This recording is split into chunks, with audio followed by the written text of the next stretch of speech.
The following feature presentation is part of the Skywalking Network.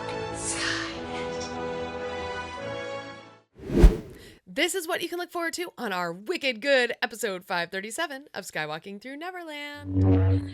Okay, so if you've been in a relationship with someone for 5 years and you're like, let's get married, and he goes, if it makes you happy, I kind of understand Glinda being kind of like, wait, what? I mean, this movie had so much packed in it, and I feel like this film just had like a lot to do. It's really about the friendship between the two women, and it's so heartbreaking to see what happens to that. You all put your handprints on my heart. Oh, yeah. Are you ready? Off to Neverland! Here we go! A long time ago, in a galaxy far, far away. To all who come to this happy place, welcome. Disneyland is your land. When I first made Star Wars, everybody in Hollywood said, well, this is a movie Disney should have made. You're more than just fans. You're family. Best day ever! Secrets love. It's about family, and that's what's so powerful about it. Hey. When you use a bird to write with, it's called tweeting. When we visit the world of Disney, we never grow old. It's a Peter Pan, Never land that keeps us young in heart. This is Jedi Master Obi-Wan Kenobi, and you are skywalking through Neverland. I have a good feeling about this. Hey, Skywalkers! We are celebrating Thanksgiving week by celebrating witches. We are very thankful for these witchy women. Yes, we are. I wasn't looking at you when I was saying that. Oh, okay. But we are going to go deep into Wicked for Good now at a theater near you. That's right. Yeah, today we're continuing our obsession with witches on this podcast, but we could not do this alone. No, so we've invited a few members of my coven to join me, each bringing their own unique focus and perspective on the film, from themes to music to the magic behind the scenes. We love that behind the scenes stuff. We are getting into it all. So grab your broom and your hat and let's go. But right now, we want to welcome you back to Skywalking Through Neverland. I am Richard Woloski, but now everyone please say hello to my witchy poo wife, Sarah. Oh no. We've been hitting the gravy a little bit too hard today, haven't we? Don't call me witchy poo. I'd rather be compared to any other witch. Come on. How about Bavmorda? That works, sure. Okay. Why not? My Bavmorda witchy poo wife, Sarah. The which witch is which, says Jeff. And hey, says Bryn. I'm the witch that had a little bit too much stuffing today. And hey, everyone, says that guy. Aw, love it. Too much stuffing already? Yeah. Well, oh my goodness, we're hitting the Thanksgiving early. Mm-hmm. Yes. Mm-hmm. Well, if you haven't already, Skywalkers, please subscribe to Skywalking Through Neverland on YouTube to see all the clips and additions we put into the video version of this show. Plus, you wouldn't want to miss this. No, not our witchy hats going on. Even Richard. We came dressed for the occasion. We did. We are your enthusiastic podcast destination for the many decades of your Star Wars, Disney, Marvel, and pop culture / witch fandom. So imagine a big Wookiee hug from us and a little sprinkle of pixie dust for our family of Skywalkers. All right, now we are being sponsored by Small World Vacations. They are a diamond-level Disney vacation planner travel agency that can help you book your trip to a Disney park around the world, a Disney cruise, or the Universal theme parks in Florida or here in Los Angeles. And they're going to book your trip for free. What is that? For free. So get a quote at smallworldvacations.com and tell them Skywalking Through Neverland sent you, and then give them this little witchy cackle. And they'll know what that means. Now ask me, where did that come from? Hey, where did that come from? Oh, that's from the movie. It it. One of the best quotes from the movie, from Wicked for Good. It's true. Elphaba cackles and Glinda says, where'd that come from? Yeah, so fun. Very good. Ties it all up. It does. Now, Spirit Jersey has their own Star Wars and Disney license and other licenses, like Archie, right? Archie. Who here has read the Archie comics growing up, or even right now? If they even still make, did they? I'm sure they still make Archie comics. So they're doing Archie jersey shirts. Loved me some Archies. Yeah, they have this cool new Archie Spirit Jersey. It's for Christmas. It's like Archie in the holidays. It's so cute. But you can buy these outside the parks. In fact, you can get them at spiritjersey.com, and you can get free shipping with code SKYWLKNVD. Okay, that guy in our Sky Chat, that guy B, says, I read Archie comics. Were you a Betty or were you a Veronica? That's the question. Betty for me. Yeah, me too. Me too. And Jeff Caffrey says in the Sky Chat, Jughead. Ah, for the win. FTW, yeah. Yeah. There you go. And his silly little crown. I think that was a little crown he always wore. Yes, he did. Yeah, he had a crown. Now, we are recording this episode from Long Beach, California on November 26th, 2025. So, Richard, what happened today in Star Wars history?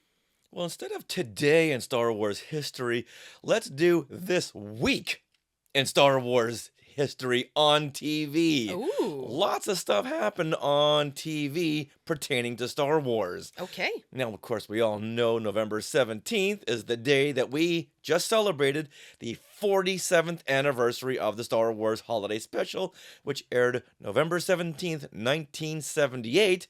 But what else came in November, Star Wars-wise on TV? What else? I'm going to tell you. On November the 24th, we just celebrated the 40th anniversary of Ewoks, The Battle for Endor. Wow. Or you can call it Ewoks 2. Okay. Yes, this movie came out November 24th, 1985. 40th anniversary. Can you believe that? Wow. Ugh. But then on November 25th, we're going to celebrate the 41st anniversary of the Ewok Adventure. Of course, if you're watching overseas, you'll call it Caravan of Courage, an Ewok Adventure. Yeah, because they came out in the theaters overseas. Yeah, right? Yep. Mm-hmm. So they had a whole different name. Now, how many of us saw these 3 Star Wars outings when they were first televised? Raise your hand. My hand is raised. My hand is not. I discovered these at my local Blockbuster. Oh, boy. Yeah. You know what? Whatever gets you there. The Ewok movies are now on Disney Plus, so you can go and enjoy them there. Mm-hmm. And Jeff Caffrey is saying in the Sky Chat, Eric is doing an Ewoks panel at Fan Expo San Francisco. Awesome. We speaking of Eric Walker, we met Eric for the 30th anniversary of the Ewok Adventure. I reached out to him and said, hey, we're celebrating the Ewok Adventure 30th anniversary. Do you want to come on? He said, sure, okay. And that was like 10 years ago, and that has formed a good 10-year friendships ever since. Absolutely. That guy B says, I love the Ewok movies. Yay. Gotta love the Ewok movies. And we love Eric Walker and the Ewok movies. Mm-hmm. And you know what? I gotta admit, if we weren't so heavily involved in our super secret Star Wars 50th anniversary project, we would have had an Ewok marathon. Oh. Oh, yeah. Yeah. If you had an Ewok marathon yourself, let us know. or a This Week in Star Wars History marathon, watching the holiday special, followed by the Ewok Adventure, followed by Ewoks Battle for Endor. Well, we did celebrate this week because, just so you know, Skywalkers, red-robed Life Day Chewie is still at Disneyland as of, yesterday? Mm-hmm. So a week after the 17th. So yay, let's hope he keeps his red robes all season long. Yeah, Disney, where are you here? Why not have a Sindel? Have a Sindel in Galaxy's Edge. God. That would never happen. Have a 5-year-old little girl running around. I think they'd have a Lumpy before they'd have a Sindel. You know what? To celebrate the whole Ewok franchise, have a Mace Windu, Mace Tuwani, and a Sindel Tuwani at Galaxy's Edge. Disney, we're just giving you these ideas. We're just handing them to you, okay? So if you want Sindel and Mace to be at Galaxy's Edge, please write to your congressman. All right, well, now let's continue our witch-themed sub-series on Skywalking Through Neverland with a wicked good breakdown of Wicked for Good.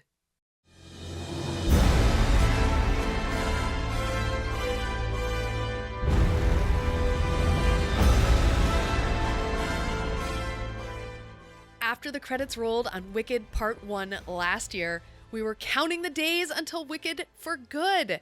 After only a year's wait, that day is here. So I took my coven of friends, along with Richard and Julie's husband James, and we flew to the theater together. And now, here we are. We gathered our coven once again, those who were available on short notice, including Julie Gildersleeve with National Kiss a Wookiee Day. Hello, Julie. Hello. Thanks for having me. You are welcome. And what am I doing saying hello? I should say hey, hey. My goodness. All right. Also, we have Courtney Turckel from Elements of Fun and Extra Magic Hour on Walt's Apartment Podcast. Hey, hey, Courtney. Hey. Hi, guys. Yeah. Good to be here. Awesome. And Kelly Turckel, also from Extra Magic Hour on Walt's Apartment Podcast. Hey, hey, Kelly. Hey, I'm excited to talk about Wicked. Yes. So that is what we're doing. We will review Wicked for Good. We're going to get into the music, some of the story, and I just want to remind everyone that there will be spoilers for both films, like right away. So make sure you watch both films, or maybe at least listen to the soundtrack before you listen to this. All right. So you guys, we are fresh off of Wicked for Good, but I just want to talk about the story a little bit, the synopsis, before we get into our discussion. So Wicked for Good, this is the sequel to Wicked, and that film, Wicked, followed Elphaba and Glinda through their time at Shiz University, their developing friendship, and then Elphaba's eventual exile as the Wicked Witch of the West. So now in Wicked for Good, Elphaba is exiled and hunted by the Flying Monkeys of Oz, and she fights for animal rights. Glinda has now become the popular Glinda the Good, who is the spokesperson for the wizard, but Madame Morrible is really puppeteering his strings behind the scenes. Now, Glinda becomes engaged to Fiyero, and throughout the story, as this movie intersects with the events of Dorothy landing in Oz, Glinda must wrestle with her friendship with Elphaba and her desire to be loved by all of Oz, while Elphaba embraces the title of Wicked, and we learn how the Cowardly Lion, the Tin Man, and the Scarecrow are born. So, here we go. I really want to know your first impressions of this film. So, Kelly, let's start with you. Yeah, I was definitely looking forward to this movie, and there was lots of things that in the play got lost on me a little bit. I was very young when I saw the play, and when you're far back in the theater, you can't really see up close. There's just things that didn't make sense for a long time for me. So I was really curious how they would close the gaps between the play and getting to the end of this movie and how it ends. Okay. So then what about your first impressions for this particular film? I loved this particular film. Like, I don't know. It's a roller coaster of emotion, but and it's very dark and sad, but this is the heart of the film. I think it's like the heart of the play. Okay, great. So Courtney, I know you are also very familiar with the musical, but what was your first impressions of this film for Good? This film, I sobbed my way through this movie. I was completely devastated in some of these like peak scenes, not in a bad way, but just in a good way. Like it was I don't want to say it's a happy cry, but it was just very therapeutic. Yeah, I was going to say it's a cathartic cry. Yeah, it's a cathartic cry because like it's really about the friendship between the two women, and it's so heartbreaking to see what happens to that. It's heartbreaking to see Glinda go through what she goes through. It's a very, like Kelly said, it takes a darker tone. It takes a darker meaning through all of it, and it's just I don't know how to explain it, but it's devastating, but not in a bad way. Okay. No, I think you explained it. That makes total sense. Julie, what about you? Okay, so I'm not emotionally recovered yet from watching this movie. I need to go watch it like 3 more times, and I don't know when I'm going to have time to do that. I loved it. I loved it. I was apprehensive when they first said that they were splitting this in two, because when you do that with a story, sometimes you end up with filler that doesn't make sense. And I thought what they did with this was just great. I love the additional pieces that they added to it. So overall, I thought it was a great movie, extremely emotional. It is not a happy story. If you think you're going into this to see a happy story, this is not it. You get good closure. You get closure, but this is not a happy story. This is a heartbreaking story. Yeah. The happy times were in part 1.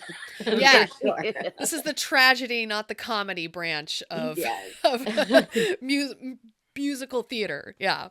Although Yeah, I will say the fight between the two of them when the house fell down, I was cracking up about that. I was like, that was hilarious. Which fight? Which fight? The fight between Glinda and Elphaba after she comes when the house falls on the Wicked Witch of the East. The actual fist fight, yes. Yes. Yeah, you guys are reminding me of things because, I mean, this movie had so much packed in it. And I feel like this film just had like a lot to do because it had to show. Now, okay, so you guys know the musical a lot. I know the book because I read it way back when, and then I read it just recently a year ago. And there is a lot in the book about Elphaba and like she's in the underground resistance and she's doing all these things. Well, they had to show some of that here, which is mostly just her resistance in trying to help the animals here. They had to show Glinda's political stance and how she is being manipulated by Madame Morrible or helped, and also the Wizard of Oz. It's like a very fine line that she walks. And also, like, you know, that first movie was very much you're at Shiz University for a lot of it, and you're, you know, there's a popular kids, there's Elphaba, and it's very small world, and this one just opens up the world each more. So I feel like this film was a bit more scattered because of this, with a lot more talking and exposition than the music. However, it really had to do that to get everything there, because it also had to connect this film with all the events of The Wizard of Oz and Dorothy arriving in Oz. So I feel like, yes, I definitely need to watch it again. And the music was very emotional. And yeah, I like first impressions are a bit scattered just because it just had so much to do. But I feel like the music and the cinematography and acting were all just so gorgeous. You could just ride that wave the whole way and be happy. Yeah. It was beautiful. It's a beautiful movie. Yeah, it really is. It's a beautiful love letter to the play, to the fans. And they've been saying this from day one on the press tour, that all they wanted to do was make the fans happy. And all they wanted to do was pay tribute to the story, to the people that originated the roles. And I think they did that in spades. Yeah. Oh, absolutely. 100%. Like it was, I mean, yes, when you put the two together, it's 5 hours long, where the play is only like a little under 3. But like, I feel like they really understood the play and really knew where to flesh out what couldn't be fleshed out in the play. Because like when I was sitting there, like I've seen the play, I think 4 or 5 times, and there's still some things that weren't connecting until I saw it on the film. Well, there's also so much emotion that you're feeling from just a look in their eyes. Just seeing how they look at each other and the tears in their eyes, and their faces say so much. And you don't get that from a play unless you're like front row. Right.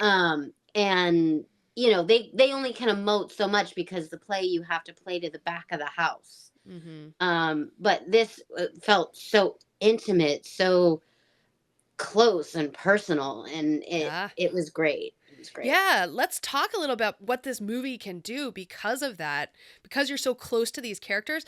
Like, so really, this movie is very much about perception. You know, you have Elphaba, and then you have Glinda, and Glinda is good. It's all in the lyrics everywhere. It's what people see her as. And then Elphaba is wicked in the lyrics everywhere. And yet there's this perception of them, but then there's the actual personalities. So let's go with Elphaba first. And let's talk about how she's perceived versus her actual character and her story. So Julie, do you want to start with that one? With Elphaba, right? Everything she does, just nothing goes right for her. So it is just the perception. She's trying to do good, but no matter what she does, it's seen as wicked. It's seen as bad. She has such good intent, and no one understands her, and it's like she's all alone.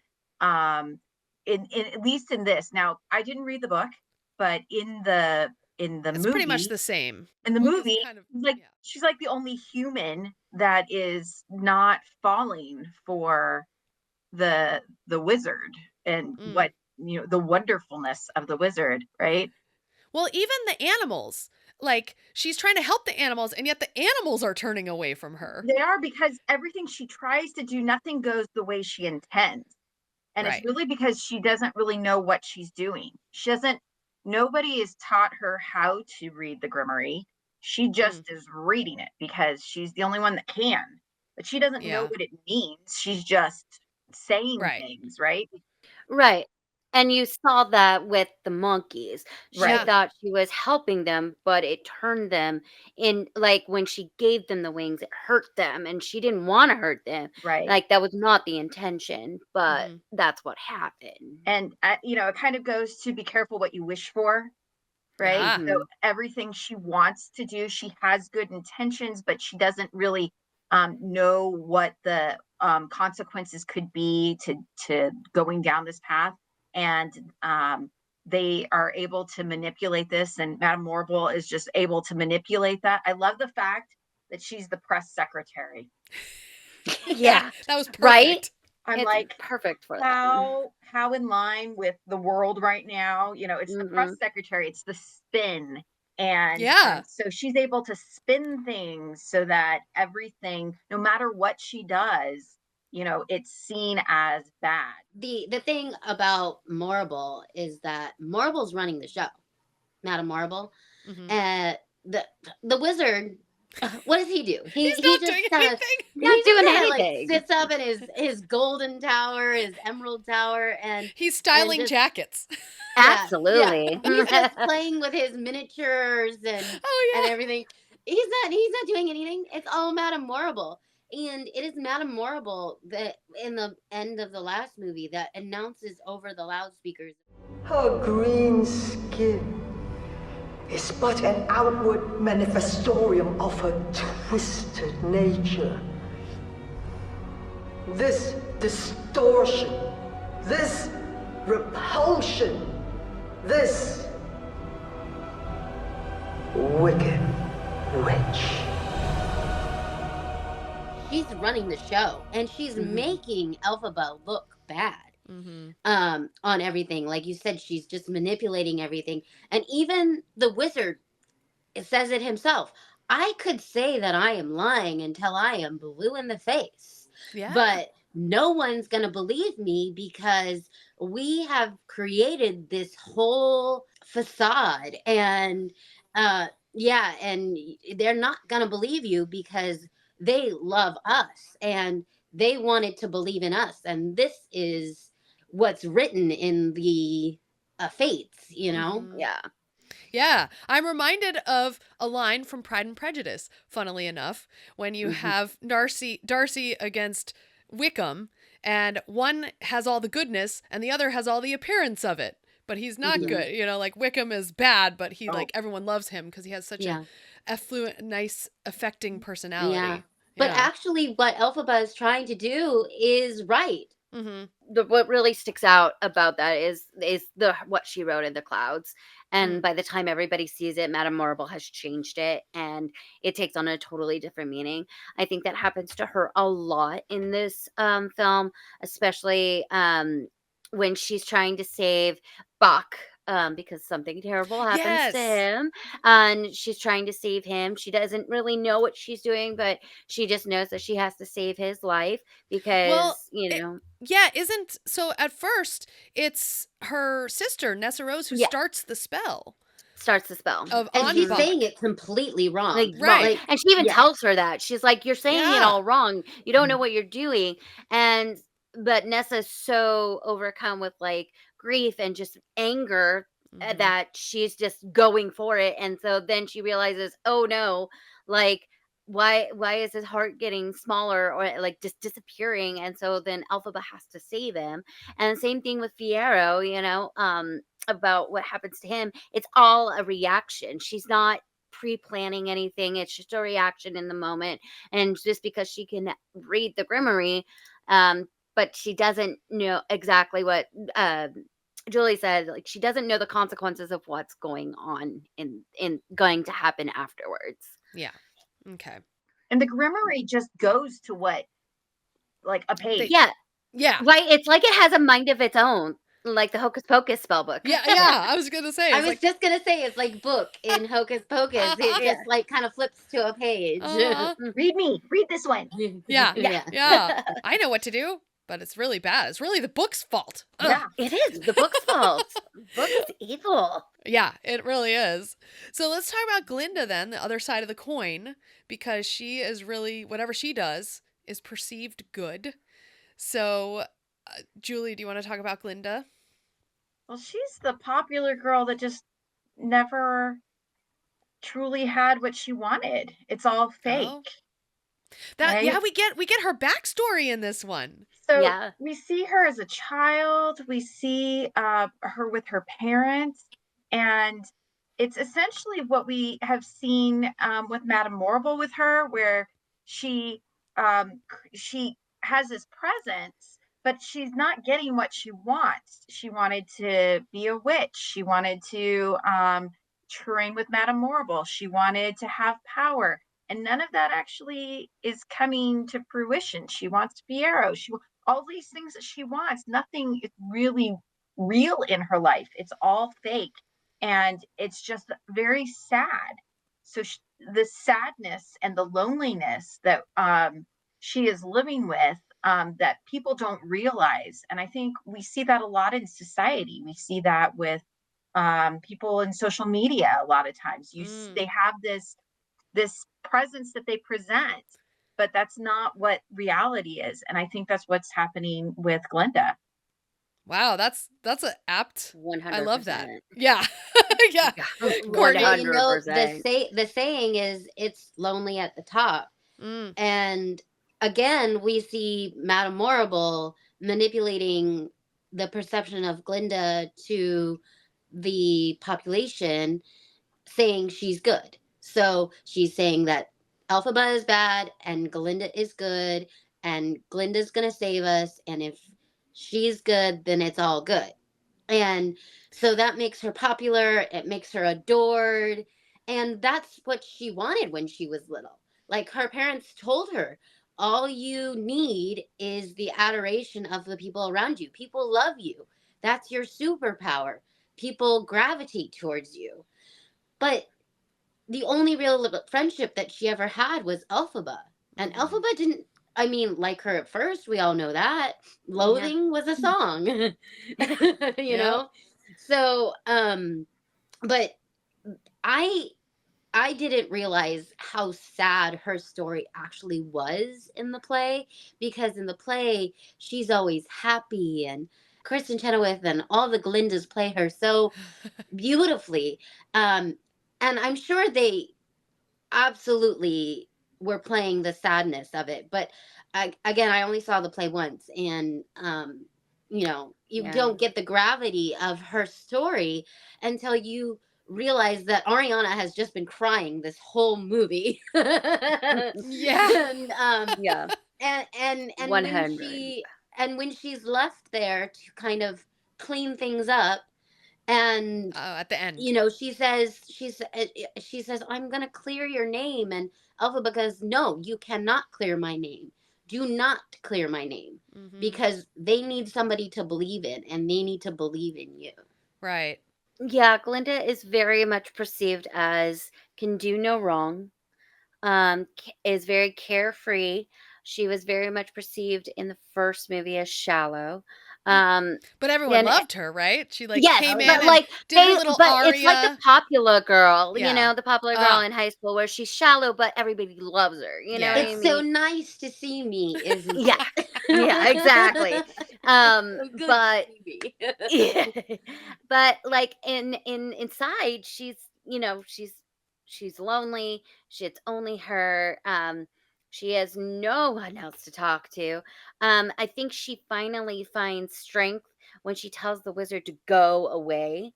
At the end of the movie, I did feel very much a switch in her. After everything that happens, and then she goes to the wizard and says, this is not your home. You need to leave. And I think that she finally found solace in being the leader of Oz at the end. But to get there is a very sad, and I would say again very devastating story of having to find who you are deep down inside, even though you're not going to get everything that you want. Like, she is separated from her best friend. She thought she had the love of her life, but he loved another, and that's a devastating thing in itself. I Like, actually think that was like the first crack in her armor Mhm. when she realizes that Fiyero was just waiting for Elphaba to come back, and that he never really truly loved her. And we were talking today, and all of us were like, "Oh, well, when they got engaged, he didn't really ask her to No. get engaged. No. Madame Orville was like, There's no "You're asking." engaged." There's no asking. No. It was just like he was told, and then he said, "Well, if it'll make you happy, I will marry you." And it was like, if it'll make me happy. But will it make you happy too? Because that's what every girl wants to hear when you get proposed to. Yeah, the whole Like, audience I want you giggled at down that on one point. knee and proposing, okay? I don't want you to say if it'll make you happy. Yeah. Yeah, that was awful. Oh my god. Yeah. So the wedding scene when everything gets Destroyed. Yeah. And she's standing there in this beautiful white wedding dress with that beautiful pink over it, and she's just realizing that her life is basically fake. Mm-hmm. Yeah. It's so devastating. Yeah, and you bring up a good point. Like, I feel like Wicked, the first film, is about showing the perception, establishing the perception of these two women. Glinda is good, and by the end of the film, everyone thinks Elphaba is the wicked witch, the bad, whereas they don't feel that way. Whereas for Good, the film is about these two women kind of stepping into that perception of them. Like, for Elphaba, this is when she realizes that Fiyero loves her and she's stealing him from her best friend. She didn't mean to do it, but she's kind of like, well, he's into me. I'm into him. So at the end of that, yeah. I would say Fiyero never had a choice at any point. No. So it's never that he chose Glinda. It's just that Glinda chose him. That's Glinda true. chose him, and Elphaba backed off because Glinda was into him, and so That's what you do. Elphaba kind of like backed off and said, But "Okay, it's girl code. yours." Yeah. But the thing was, Glinda never had a chance because I feel like Elphaba had him from the time that they met in the forest. Yeah. With the horse, Yes. and she rejected him, and he was like, "Nobody's rejected me before." Oh, yeah. Because that's always how that goes, is a prince gets rejected, and he's like, "Oh, wait a minute." Like, that's the main thing in those modern day Cinderella stories is she rejects the prince, and then the prince is like, "Well, I'm into this girl." Like, after that point, nobody has a chance with him. Like Cinderella running away. Yeah. Yeah. Well, I think Fiyero is kind of in the same bubble as Glinda, in that everyone perceives him. He's handsome. He's on this track. He's a prince. Like, this is how his life should go. That's what everyone thinks. Yeah.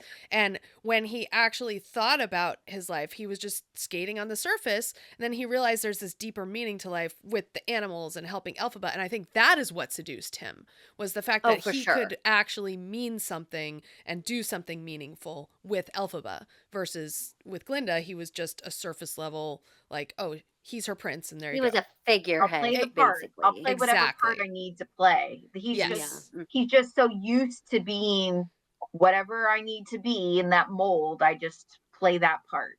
Right. Yeah. And he was so gung-ho to be the captain of the search team or whatever, the army or whatever, because he's like, I have to find Elphaba. I have to be the one to find her. Otherwise, she is screwed. Right. He was there to protect her. Yeah. Mm-hmm. Yeah. Mm-hmm. And now for Glinda, she's perceived as good and she's called good the whole film, but it's only at the very end of the film when she's like in that crowd in Munchkinland, like right after the Wicked Witch has died. We're back to the very beginning of the first film, right? And she's what is that song called at the very beginning? No one mourns the wicked. Yeah, no one mourns the wicked. So she just finished singing that, and they show the different version of this at the end of this film, which I love. And she actually steps out of her bubble and comes onto the balcony and states to the crowd in Munchkinland she wants to be good at that point. And so then she takes those steps to free Oz from their oppressors, which they didn't know they had, but they did. It was the Wizard of Oz. It was Madame Morrible. Yeah. And then she frees the animals, and she is now good. She is good, and she's good. And she is the one that ultimately did get rid of the wizard and Madame Morrible. Yeah, so, I love that. She did do those things. Yeah. Yeah, but I also feel like she was driven a little bit by guilt, because she is the one that put the idea into the wizard and Morrible about using Nessa Rose to get Elphaba out there, and then house dropped on Nessa, and she was like, and that was like before the fight between the two of them. She was like, I never wanted it to get this far, but she told them, like, spread a rumor that her sister is in trouble and Elphaba will come to help her. But she just wanted it to be a rumor, but Madame Morrible actually put Nessa in danger. Yeah, she did not realize how far Madame Morrible would take that. Right. But she does know that Madame Morrible was behind it. And she takes care of the wizard and Madame Morrible she steps into her power at that point and really goes, you guys need to go, and then orders Madame Morrible to the cages. Well, see, that's a thing that actually in the play gets lost, is the animals, because so much of this movie is pantomime. So much of the play is pantomime, because the only animal you see on stage is Dr. Delamond. He's not a full-on goat, but they definitely put him in goat makeup. Okay. And so when you don't get to see the animals leaving Oz, you don't get to see, there's also, I think, 2 flying monkeys, but that's about it. The rest of it, you have to use your own imagination. So it was very much shocking and connectifying everything. Yes, because with, wicked makes up words. So it connectified all of it, with showing us the animals in the cages, which you don't get to see that on stage. Mm-hmm. So that was a crazy scene. It was cool. For sure. Yeah. Okay, so let's go into some of this music, because the music is really where the heart of this film is. It tells our story. And we're not going to mention like all the songs, but I think a few of these really need mentioning. So let's start with our opening here, which is Thank Goodness and I Couldn't Be Happier. We're engaged. Surprised? Yes. Good. We hoped you'd be. The wizard and I. We couldn't be happier. Right, dear? Couldn't be happier. Right here, look what we've got. A fairy tale plot, our very own happy ending. I think it's ironic, right? So she starts off, I couldn't be happier, and that she really is, right? She is so happy. We are announcing an engagement and Glinda the Good and all these things. She's happy. And then by the end of the song, she absolutely could be happier because she's sad. And we just see that throughout, that nothing is what it seems. And so I couldn't be happier is really, I really should be happier. Yeah. Happy is what happens when all your dreams come true, right? And my dreams are coming true. Yeah, if only that were happening. 'Cause getting your dreams is strange, but it seems a little, well, complicated. There's a kind of a sort of cost. There's a couple of things get lost. I mean, yeah, this song just gets sadder as it goes on. We kind of see her as she's getting ready to greet the people and talk about her engagement, and by the end of the song she is completely in tears and everything has changed in her life. And I mean, it's where the tears start. Yeah, right. At the beginning of this movie. Yeah. I mean, I guess like listening to the song so many times, I didn't really realize that a lot of this song is an internal monologue of her trying to convince herself that she's happy. Yeah. Like you said, at the beginning of the song, she is fully happy. But then as it goes on and she's talking to Piero, because like, yeah, he did not propose. Like he was just told that they were engaged.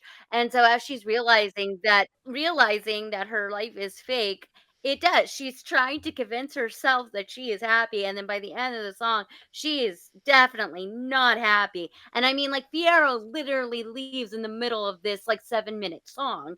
And she's like, oh, he's gone to fetch me a refreshment. And it's like that on the stage, too, on the Broadway play. He literally goes off stage and she goes, don't worry about it. He's just fetching me a refreshment. He's so thoughtful that way.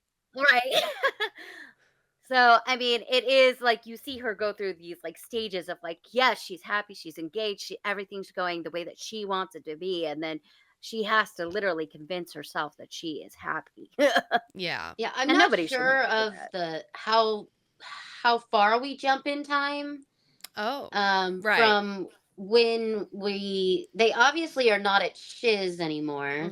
Right. And so I'm not sure how far we jump. But they obviously must have been together for a while, right? Yeah. Right, because at one time I assumed that he did kind of love her at one point. I mean, they would look the best. They were the best looking people, so of course they're together. Right? Like that's what that song is about. They deserve each other. Yeah, exactly. Julie, were you Yeah. going to say something about the time? Well, I did some research. I did a bunch of research in the last 30 seconds. Oh, okay. Okay, this just in. And it was 5 years. Oh, okay. 5. According to several sources, it was 5 years. I don't know why it's 5 years, but multiple sources said 5 years. Okay. That's awesome. So if you've been in a relationship with someone for 5 years and you're like, let's get married, and he goes, if it makes you happy. I mean, I kind of understand Glinda being kind of like, wait, what? Yeah. Because like he's been with her for 5 years or more, because he was with her when we last saw them. And It's so like, why didn't you leave me before this if you were unhappy? Yeah. But Right. Yeah. Mm. And then it's kind of like also like the Bach and Nessa relationship. Like he's been with her. Yeah. Well, poor both of them, but like, yeah. I mean, Poor Nessa, yeah. And all he wants to do is move on and get out of Dodge. And she's like, no, you're not gonna leave Munchkin Land. You cannot leave. Wow, that was wow. I had forgotten she had done that. That she got so mad that she was like, nope, animals and munchkins cannot leave. I'm like, oh, okay. All right, well, in this movie, there's 2 new songs. So let's talk about one of them first right now. We have Elphaba. She sings No Place Like Home. Now, these were written, right, by Cynthia Erivo and Ariana Grande? Steven Schwartz did come back and write the songs for sure. Oh, that's awesome. Okay. I had heard somewhere that that they had input. Yeah. He did compose them for the Cynthia and for Ariana, but he did compose them. Okay, great. Yeah, okay, looks like they're never confirmed as co-writers. Okay. This just in. All right, so what do we think of No Place Like Home, which uses the famous line from Wizard of Oz as part of the lyrics? When you feel you can't fight anymore, just tell yourself there's no place like home. When you feel it's not worth fighting for, compel yourself, because there's no place like home.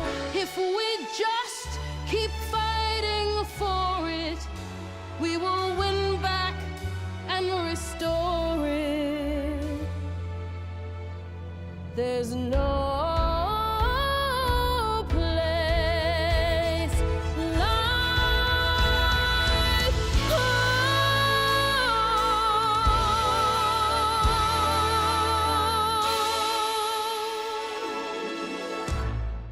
I thought it was a perfect song for Elphaba. Reaffirms her willingness to fight for a place that she calls home.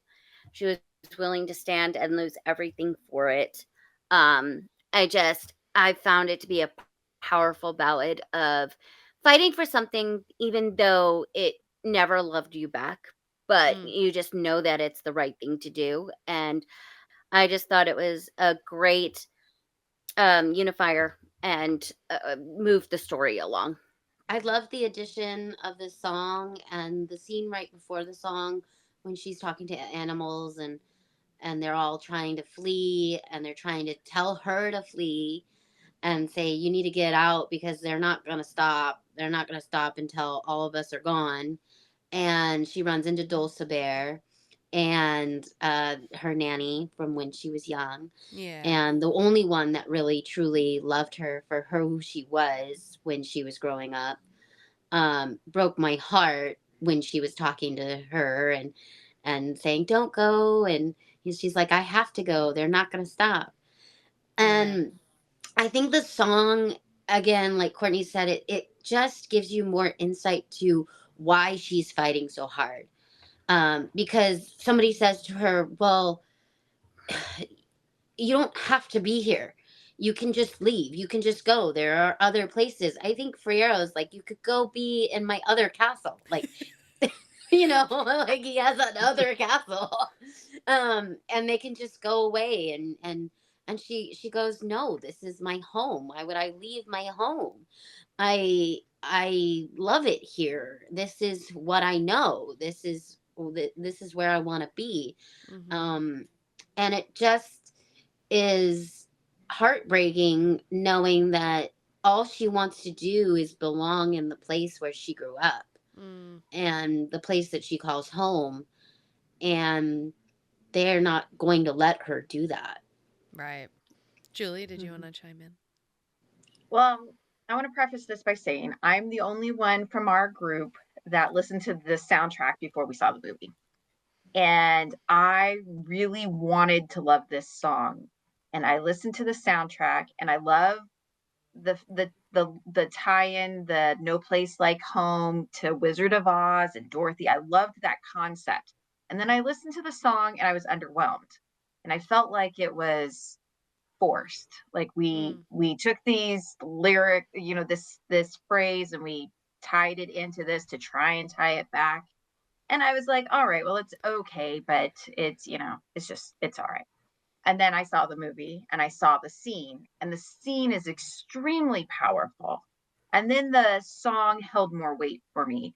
But initially, without the context of the rest of the things that are happening within that scene, I don't think the song itself holds enough weight. Okay. It feels like it's trying too hard.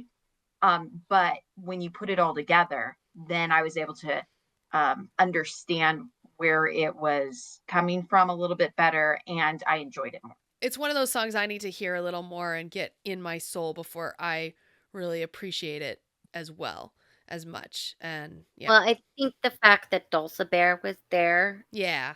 it definitely holds more weight because she's singing it to Dulcibert, who's part of the group that's trying to leave. And she's like, but like you were there in my childhood and you were there for me when I needed you. And this is home. And so I need you to fight for home. And so I think I think you're right. Like that is what gives it more weight, is the fact that Dulcibert is there. You also see in that scene the winged monkey. Oh, Chistery. Chistery, yes. You see Chistery stand there and watch her have these interactions with the animals. And that is the turning point for Chistery. That is where he starts to realize that Elphaba did not do this on purpose to hurt him. She says, I have to live with this, that I made this happen to them. And he hears that. Yeah. And that changes how he feels about her and allows him to start to show some alliance to her later as we go through the film as well. Right, because we know from The Wizard of Oz that the flying monkeys are on the Wicked Witch's side. Yeah. Right. It's like, how does this happen? Yeah. Yeah, perfect. Well, let's move on now to the love song, the ballad, the As Long As You're Mine, which is Fiyero and Elphaba's love song. My wildest dreamings could not foresee lying beside you, with you wanting me. Somehow I've fallen under your spell, and somehow I'm feeling it's up that I fell every moment, as long as you're mine.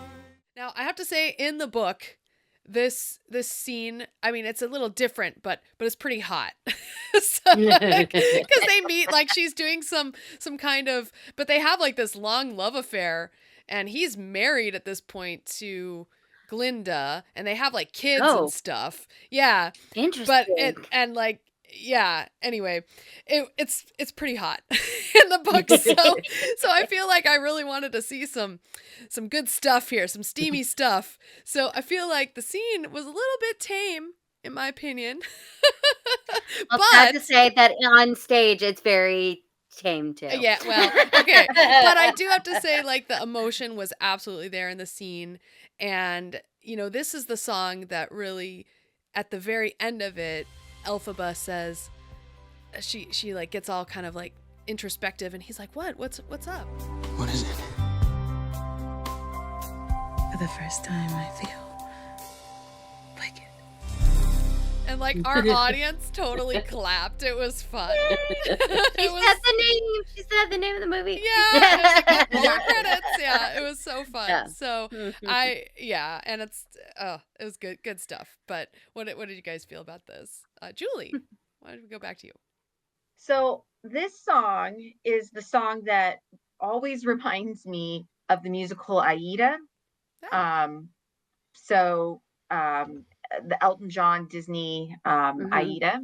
And so there's a song in that, Written in the Stars, which is a very similar storyline where you have a love triangle, and the guy ends up leaving the girl he's getting married to and ends up over here. And so it's like the same thing, and the sound of it is very similar. So for me, it's just like, I love that one so much that when I hear this one, it's not that one. And so it's just okay for me.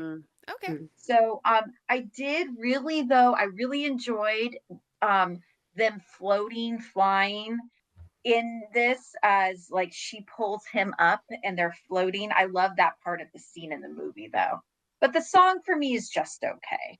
And I know that might not be everybody else's opinion. Well, that's okay. That's all right. Courtney, what do you think? No, this to me is one of Broadway's best love ballads. The way that Idina Menzel sings this gives me goosebumps every time. And I felt the same when Cynthia sang it. And I had never really heard her sing it before because I did not want to listen to the soundtrack before the movie. And I absolutely love this song. I cry. I literally cried because this is when Elphaba realizes that she can be loved.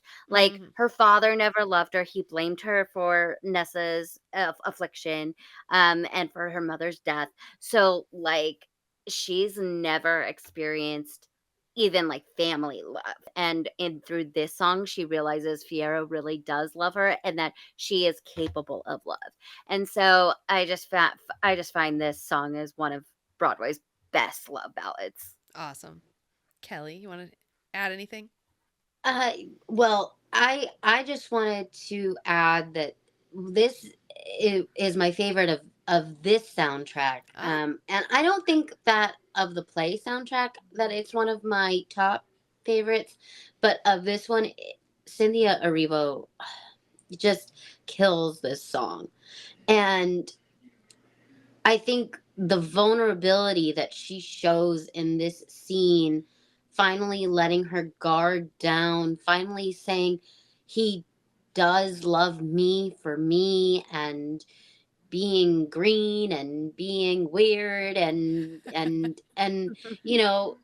we all want that type of love. We all want somebody to see us the way that we are. And the vulnerability in this scene that both Jonathan and Cynthia portray was just gorgeous and beautiful, and just did this song justice, and it elevated the song, if anything. And this is the one time in this movie in particular that Jonathan Bailey gets to soar with his voice. Yeah. In the first one, he had Dancing Through Life, but this one, he doesn't really have his own song. And so here, maybe I'm brainless, that was terrible. Sorry. but he doesn't, when he started singing that going up high, I was like, oh, I got chills, it was good stuff. It's a goosebumps, chills, crying. Just give yourself over to the song, scream it in your car, sing it. Well, speaking of a goosebumps inducing song, I think we should get to No Good Deed, which No Good Deed goes unpunished by Elphaba, or Cynthia Erivo, but holy cow, this is her ballad, right? She's mad, she's taking it out. This is the pinnacle song of the second half. No good deed goes unpunished. No act of charity goes unresented. No good deed goes unpunished.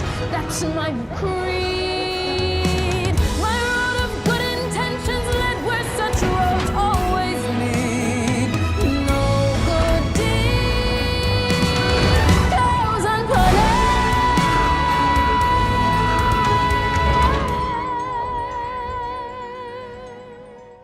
In both the Broadway show and in the movie, it's the pinnacle. This is her trying to save Fiyero and then reflecting back on everybody, because she calls out Nessa, she calls out Dr. Dilliman, she calls out Fiyero because this is when the guards are taking Fiyero and she doesn't know what's going to happen to him, but you can see the guards kicking him and punching him, and you fear. And she's fearing that he might die. And so she's kind of trying to cast a spell. That's the whole song, is even though she's saying no good deed goes unpunished, she's casting a spell to make sure that Fiyero stays alive through all of this. She doesn't want him to die. At this point, she's desperate. She is she's so just desperate to save Fiyero and figure out what to do. But like we were talking about earlier, it never happens the way she thinks it's going to, and it doesn't ever go right for her. And it still doesn't go right for her. As much as we saw her go turn back into the Tin Man, and she's saying, let him never die, let him not bleed, let him... let his bones not break. Yeah, let his bones not break, let his blood not draw. Like, but what does that turn him into? It turns him into a scarecrow that has no bones, has no blood, cannot, He's straw. Yeah. die. And so, like, again, her spell goes wrong, but she's just so desperate. She doesn't even know that it worked. Yeah. But she, and again, Cynthia just plays this scene so good, as you can hear it in her voice in the song, is she's just trying to do something to save the people that she loves. And then at the end of the song, she says, "All right, I'm wicked through and through. I'm not doing this ever again." Like, Yeah. she's just like, "I'm done trying to help people." So This is The moment song she is just steps in. heartbreaking. I mean, it's the entire movie is just one more paper cut, right? We're just like death by 1,000 cuts here. And this is that climax where we're in so much pain because she's in so much pain. And it's just an amazing vocal by Cynthia. This was so incredible to listen to and so heartbreaking. Yeah, it really was. Well, let's talk about the second song that was new for this movie, and that is Glinda's song now, The Girl in the Bubble.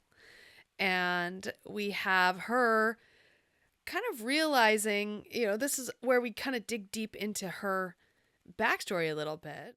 There's that beautiful girl with a beautiful life, such a beautiful life built on lies. For the I'd like to try to be Glinda the Good. Isn't it high time for her bubble to pop? in this song, she's trying to come into terms with her life being superficial and not really doing like making that turn of phrase to actually doing good and saving Oz. Like she's actively making that choice in this song because she's just always been the girl in the bubble, even from the beginning when we saw her as a child and we saw the reflection in the wand. She was a girl in a bubble. Like her parents made sure that everything around her was just happy and go lucky and carefree. And she brought that to Shiz too. But in this one, she's actually coming to terms with she needs to make a change and she can't keep doing this. And I think that really signified when she looks down the hallway or like her closet and you can see all of the costumes that she wore. There's the one from Popular, the like robe, there's the school uniform, there's the dress, like there's all of her costumes and she's like, what is this all for? And she's actively wants to make a change. Yeah. Julie, do you have anything to add?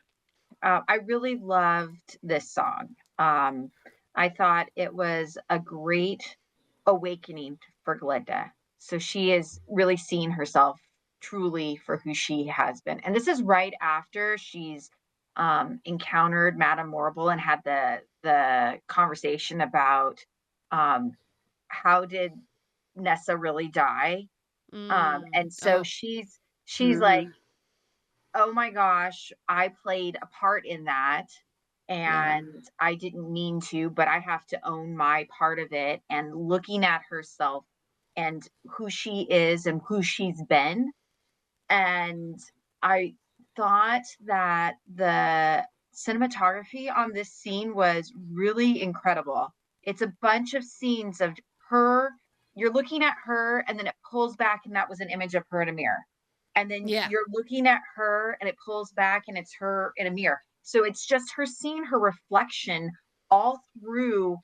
It's her room, but it's really her life. And she's never seen for who she really is. It's just this reflection of who everybody wants her to be and her realizing that she doesn't have to live that life and that she's going to make the tough choice to step out of that bubble and to do what needs to be done because because her choices and things she has done have had consequences, and it doesn't have to continue that way. Yeah, I couldn't have said it better. Thanks for reading my notes, Julie. No, I'm just kidding. I just read your notes. No, no, it's all good. It's all good. Like, that's kind of what I was going to say. The cinematography of the scene really helped sell it, along with Ariana Grande's emotion in this. Another one of the ones where she's crying halfway through, or, you can see the sadness in her eyes is just emoting onto the screen, and you're like, ugh. Yeah, this one really worked for me. Kelly, did you have anything to add? My feeling of this is, yes, she comes off of having that conversation with Madame Morrible, and I think she's at her lowest. At the lowest point in her mind. She's like, I've now had a part in somebody's death. I've my friends and everybody has betrayed me. My family has shaped me and given me these false values and this false sense of love and this false sense of good. Yeah. So I think she's at her lowest point, and she doesn't know where to go, and she's looking at herself, and she's looking around her room, like you said, and she's taking everything in.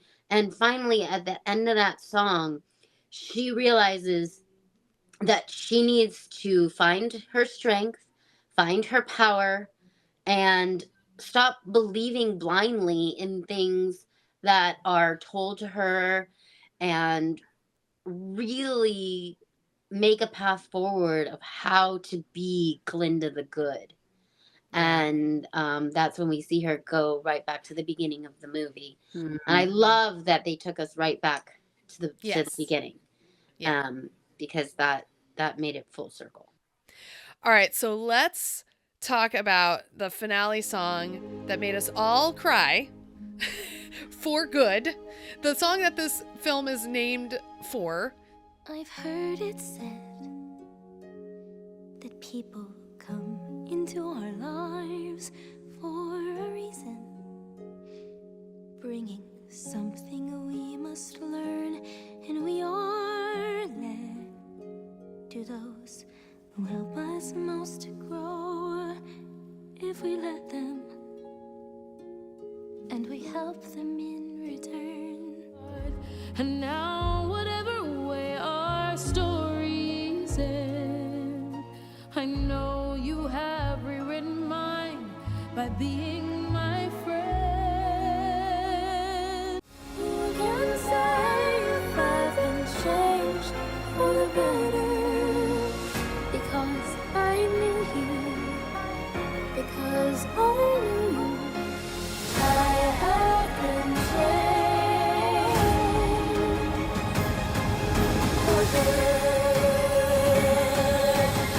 Rated PG in theaters Friday.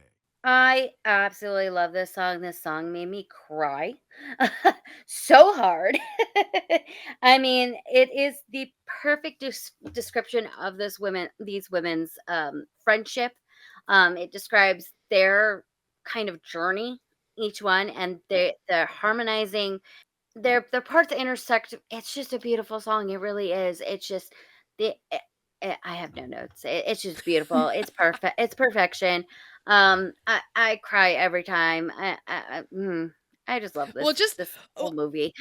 Yeah, when you hear this song on the soundtrack, like when we were watching the trailers leading up to this, all they needed was a few bars from the song, and I'm like, I'm gonna exactly. Like it just evokes that feeling of like I'm gonna cry, because like they're basically saying goodbye to each other and saying that, because I knew you, I've been changed for good. And that they're really telling each other that their friendship has meant everything to them, and it's changed them as a person. Like Glinda probably would not have gone from the shallow, perky, cheerful girl she was to this, woman that is taking charge of Oz without Elphaba. And same thing with Elphaba. Like she was this mild, meek, like she wasn't really doing anything. She never got to go anywhere. Like she even said to Madame Morrible in the first movie, like, I don't think my father would let me come to the school. Like she was so isolated and in her and by herself and never really had a friend because they all made fun of her because she was green, and she was just kind of at the beck and call of her father and taking care of Nessa. So like I don't think she would have been the political, like, I'm going to take a stand and fight for the animals the way that she did if she hadn't met Glinda. They've both been changed because of each other, and I think that's a beautiful sentiment. Well, I think they both needed to learn something, and they both had something that the other didn't. For Good has always been a special song for me. It came out right in high school, and Wicked came out right when I was in high school. And my childhood best friend, Ashley, and I used to blare this soundtrack in her car when we would drive around. And this song was a song that we sang to each other screaming. Yeah. And we love this song. This song was our song. And it actually, I went to her graduation and her drama teacher sang this song. Wow. So I can't even begin to say how much I loved their version of this song and how much I feel this song in my heart. And now it is even more because I get to share it with my coven and my other friends and sing it with my other friends. And yeah, this song, nothing can touch this song.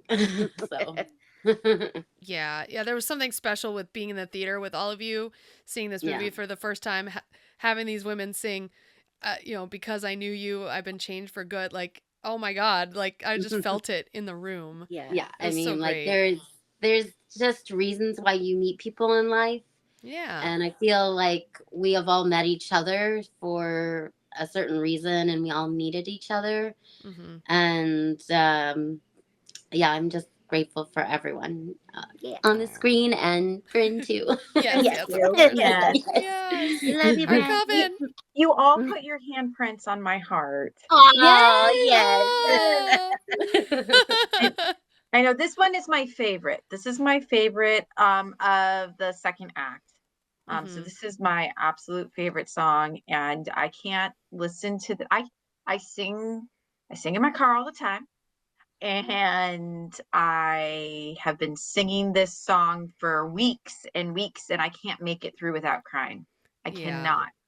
And when this song came on in the theater, I just took my glasses off at that point. My glasses came off.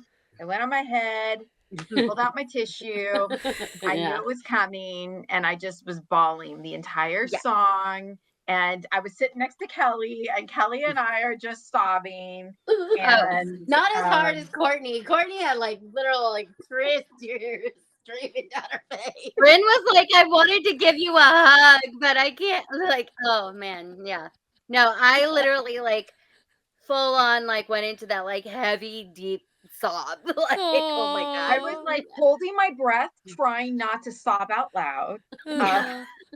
I'm sure many people in the theater were the same. Yeah.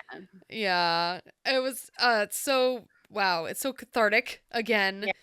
And I feel like the cinematography for that song too was beautiful. The camera would just continually circle the two of them.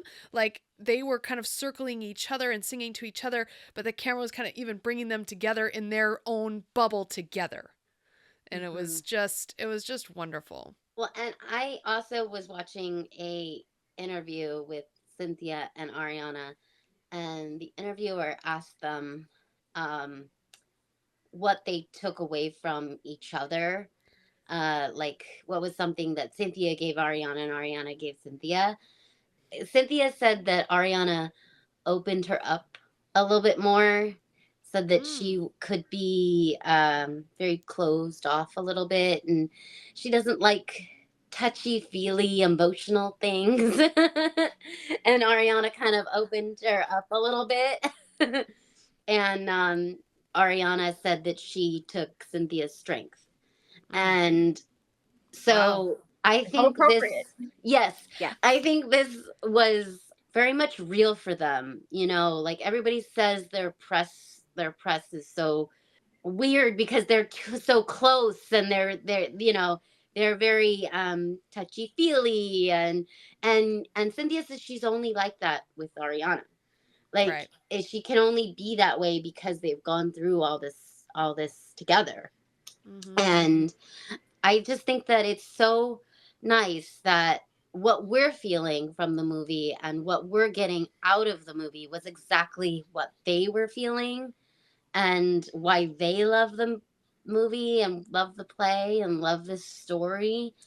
And I think that's why they were the absolutely right choice for these roles. Oh, life imitates art. Yes. And art imitates light. I love But that. I will have to say that the most devastating part of this song is at the very end when Cynthia shuts her in the door. Because the Munchkins and the guards are coming for the Wicked Witch because she has Dorothy. And, and I watched a breakdown video of it, and it's because they use the door as a screen because on stage they pull a screen and Glinda is in front of the screen and everybody else is behind the screen, and all she sees is the shadows of the Wicked Witch and Dorothy fight With the water, and water water, goes on the Wicked Witch. just And yeah. the shadows. And so that's why they shut her in behind the door. That just killed me because it made me think of Frozen when Elsa shuts out Anna. It's the exact same thing. And you see both of them on both sides of the door reacting. Exactly. And they're both putting their heads up against the door. Yeah. And then, Elphaba leaves. And it's because Glinda never sees the whole thing. She only sees it through the shadows. Yeah. Well, Elphaba knows that Glinda is the future of Oz, and she protects her and says you cannot know anything about what's going down. You have to be completely away from all of this, and you're going to have to be the one to go forward and create Oz and do what is good. Do what I can't do. Right. And no one can know that Glinda's there either because that would ruin her reputation. Possible deniability. Yeah. There you go. Yeah, that's correct. Yes. Very much. Yes. Wow. Well, let's go, because parts of this film is the fact that we have these transformations. You have the Cowardly Lion, who was the cub in the original and now is a big lion. You have the Scarecrow, who is, of course, Fiero. And then the Tin Man is Bach. So, Julie, looks like you have a lot to say. Go ahead. Well, each transformation is just sad. And it's just another sad moment in this story. So, this is a downer episode, y'all. No, I'm just kidding. I know. But in a good way. This whole movie is just sad. It's sad. It's not a happy movie. If you want to cry, turn on this movie. And then you want to cry some more. But every transformation happens because she's trying to prevent something else from happening and it doesn't go right. It's just going back to what we talked about at the beginning, right? So when we're talking about the Cowardly Lion, the lion cub would have had a worse life if he'd been left in the cage. But he doesn't know that. He doesn't know that. He just knows that his life as it is, he's a coward and he's scared of everything. He's scared of his shadow. But he was also left on his own. So you throw a little kid on their own, you take them from one abusive situation and just leave them alone, things aren't going to go right. So, she was trying to do the right thing. She didn't follow through on it. She didn't think it through, but it ended up having a bad ending because of that. Bach was a tragic character too. He just wants to, he's in love with Glinda, but he's going to listen to Glinda, who's just shushing him away. So, okay, I'll go pay attention to Nessa Rose. And then Nessa becomes so attached to him, and she truly we're going to say loves him, is obsessed with him, and can't. Obsessulated. Obsessulated. Yes, exactly. Good Aussian vocabulary there. And because of that, it pushes her into that dark place when he tries to leave. And so then he, the damage that she causes, there's nothing that Elphaba can do to keep it from happening, but she can try and keep him alive, and that creates another problem, right? But it was Bach starting his, I'm gonna pay attention to you, but you're not really the one I want to be with. So he had a piece in that, but didn't own it. And then, when you get to the Tin Man, you get to Fiyero, and ultimately he's the one that it seems sad in the moment. It seems like it's a horrible change, but in the end it's good because they're both different. Yeah. And he doesn't see it as a bad thing. He sees it that she saved him. So I think all of it's tragic until you get to the very end with Fiyero. Yeah, and it's like everyone's perception of him, again, the prince, the good guy, that perception will change because of how he looks, because if we know Oz, everyone in Oz is just very based on perception and on the way you look. Yeah, exactly. But I love how they mirrored their dialogue with you don't have to lie to me, like how I look, like you don't have to, you don't have to lie to me. It's like, I know. I'm a scarecrow. It's like, I love you, I know. And then I love you, I know with Han and Leia. Reversing it. Yeah. That's very nice. Yeah. I do have to say, okay, so I was listening to the costume designer for Wicked films, Paul Tazwell, and he was on the Dressed podcast, and he shared a few fun details. He also has an Instagram too that has some beautiful details of these costumes, but these costumes for Wicked for Good, they telegraph their transformations. So first of all, you have Fiyero, his Oz uniform, his what is he, a soldier? I guess a guard. The guard, yeah. The Oz guard. He's the captain of the guard. He's the captain of the Winky Guards. Ooh, okay. Well, because he's from Winky Country. Oh, okay. All right. Well, he's the captain. It has tons of gold brocade on this green fabric, and the gold brocade are like kind of in lines. And then if you look closer in the gold brocade, it's like these little hatch marks. And so what it is, it looks polished from afar, but eventually, if you look up close and when he turns into the Scarecrow, it's meant to evoke the straws of the Scarecrow. And also the cape that he wears for his wedding. They show a picture of the full cape on the Instagram, and it has a full design of Fiyero's horse, but it's kind of made out of like bits of corn and straw and thistles. So all of that is like evoking the Scarecrow right there. And I thought that was so cool. And then also Bach's design, his Munchkinland livery uniform that he wears is also, it's like dark black or navy brocade, like fabric, but it has lots of silver detailing and all over it. So the tin, of course, is silver. And then his hat in that is like, has this kind of shape of the Tin Man, where it starts broad by his head, but it kind of goes up in a cone. Where it gets thin at the top. So it's meant to evoke eventually the Tin Man look. So I thought that was so cool how he did that with just the fabric that they were wearing before. Yeah, I think all the Easter eggs on the costume were incredible. And like if you blinked in the movie, you would miss them. But I'm glad that they put them out there so that we could look at them. Yeah. And just beautiful, gorgeous. But also with everything that, I don't know so much with Bach about everything that he says, but definitely like all the song, like at least Dancing Through Life, there are Easter eggs through that song that point to him becoming the Scarecrow. Life's more painless for the brainless. And then the Scarecrow in The Figaro. Wizard of Oz, his main song is If I Only Had a Brain.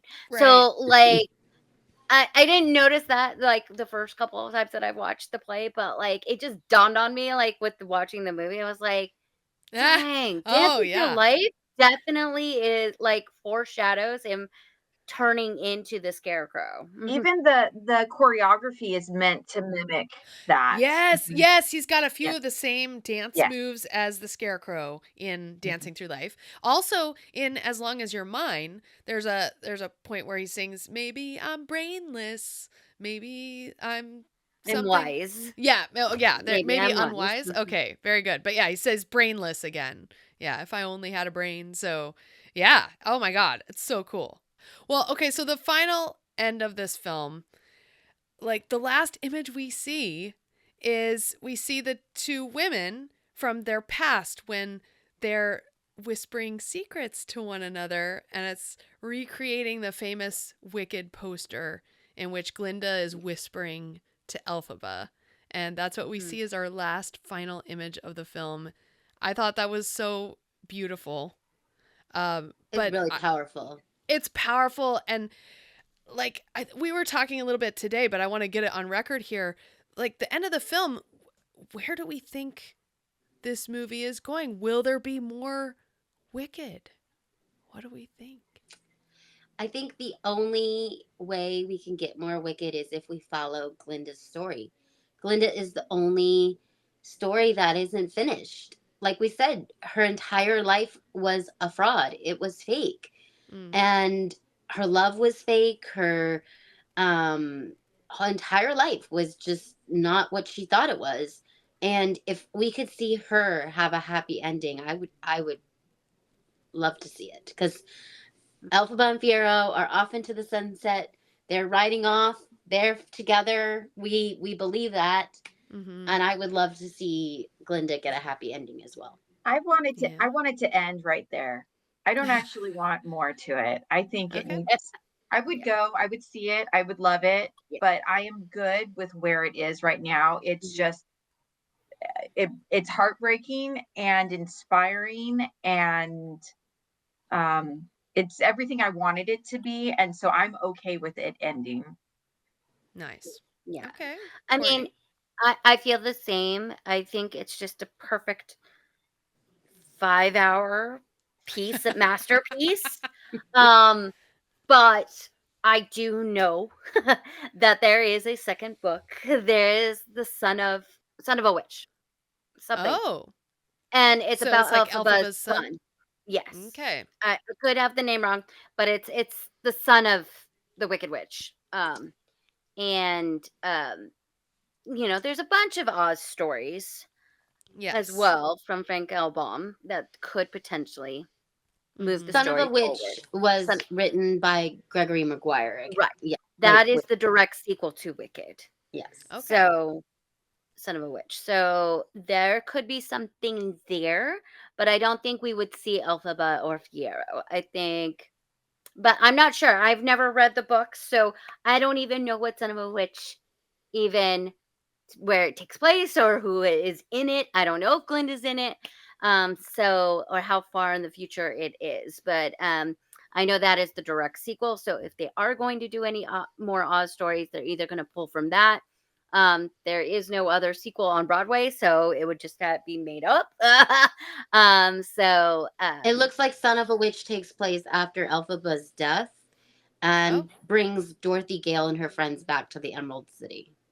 There's actually 4 books in this series, so there are lots of stories that could come from this universe. I feel like a lot of writing would have to come, like I'm kind of like with Julie, like I could have another story, but following Glinda, or I could just leave it.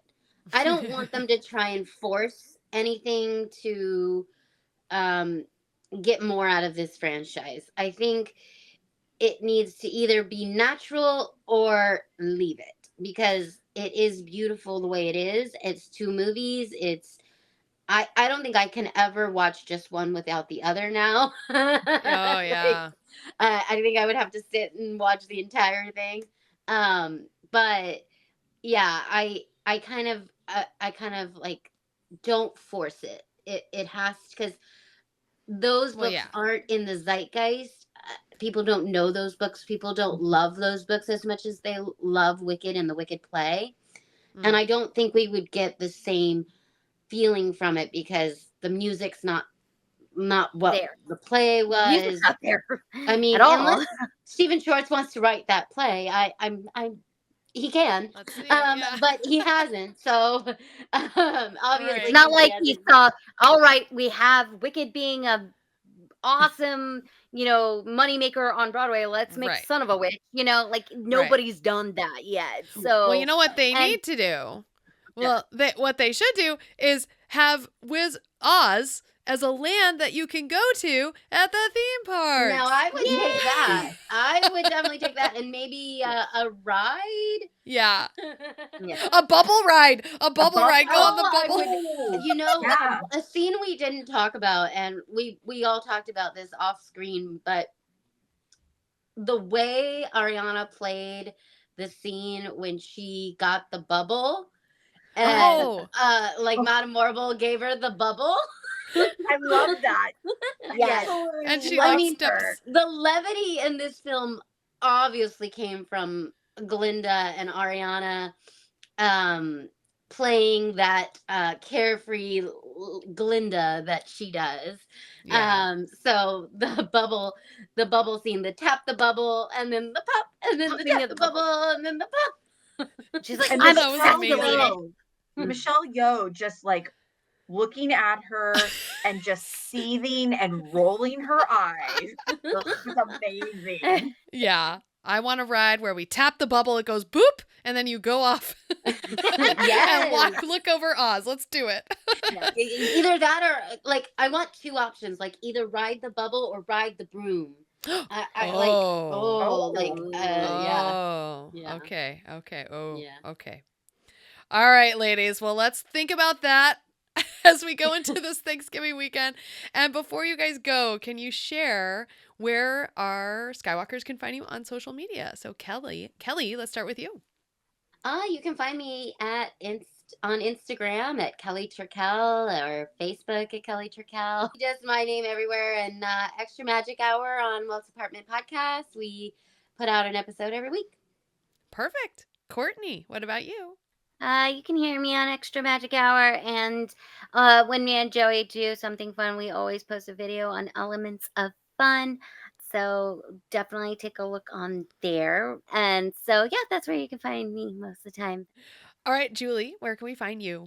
I'm on Instagram and on Facebook as National Kiss a Wookiee Day. So check us out. Let me know. Send me a message. Awesome. We'll talk Wicked any day. Yeah. Send us pictures. Send us reels on Wicked. That's right. We love it. Absolutely. All right. Well, ladies, thank you for joining me today. How should we sign off? Because I knew you. Because I knew you. I have been changed. I've been changed for good. Good.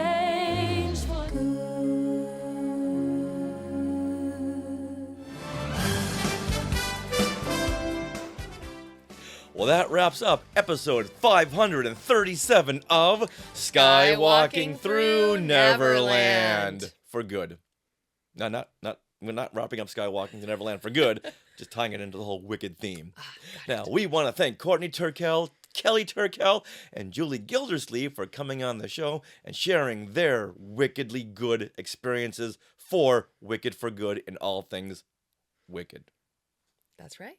Now, if today's episode put you under a spell and you want to keep it going, I recommend that you check out a new book, The Grimoire of Agatha Harkness, A Magical History and Spell Book. So this is meant to be Agatha's actual spell book that Wanda Maximoff and Doctor Strange found. And so there's like little annotations by Wanda and Doctor Strange in the book.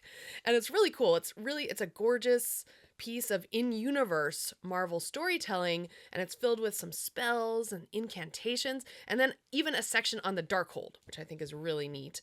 And my full review of the book is up at skywalkingthroughneverland.com.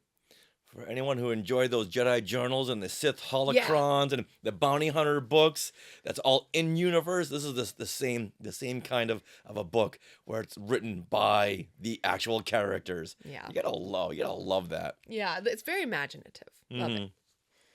All right, now Skywalkers, be sure to subscribe to Skywalking Through Neverland on YouTube and follow us on our socials at Skywalking Pod. Now, please join us every Monday at 6 p.m. Pacific time for Things We Want to Share. We share things we've done during the week, film reviews, and lots of trivia.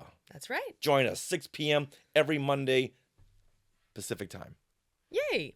Now you can get autographed copies of Today in Star Wars History, Parts 1 and 2, plus Skywalking Through My Fandom, the interactive notebook at skywalkingthroughneverland.com/book.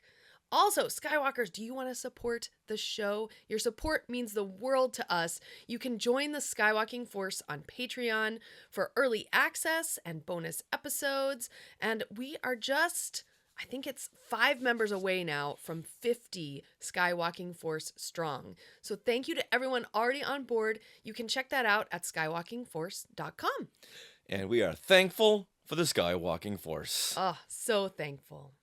Now, another big thank you goes out to Small World Vacations for their continued support. Their Disney and Universal trip planning service is free.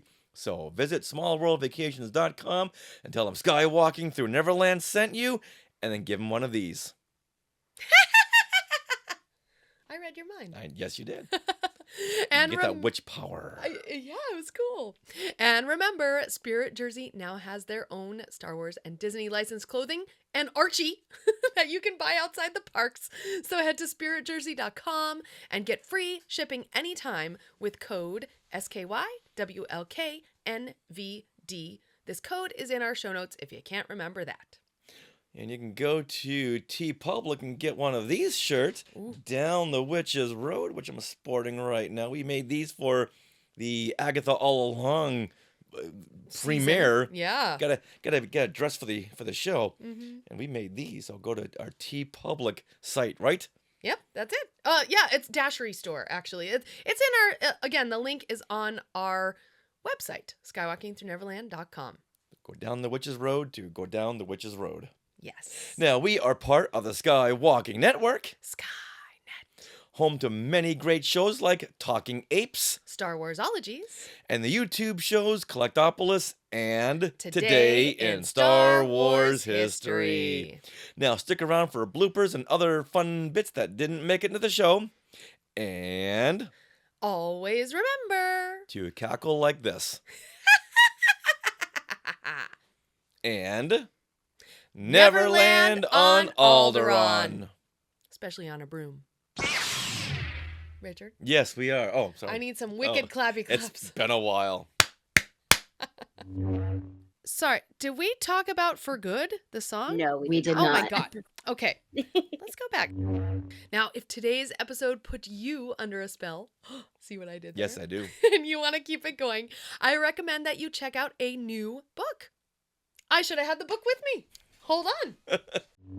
Gotta have some visual aids. Oh! Look, there's Teak. What? Why is there not a Teak running around in Galaxy's Edge? Oh my goodness! Hey, look at those names to the left. They are part of the Skywalking Force, our Patreon. Become a producer yourself and check out all the Disney Plus themed bonus content available depending on the level you subscribe. Become a member of the elite Skywalking Force at skywalkingforce.com.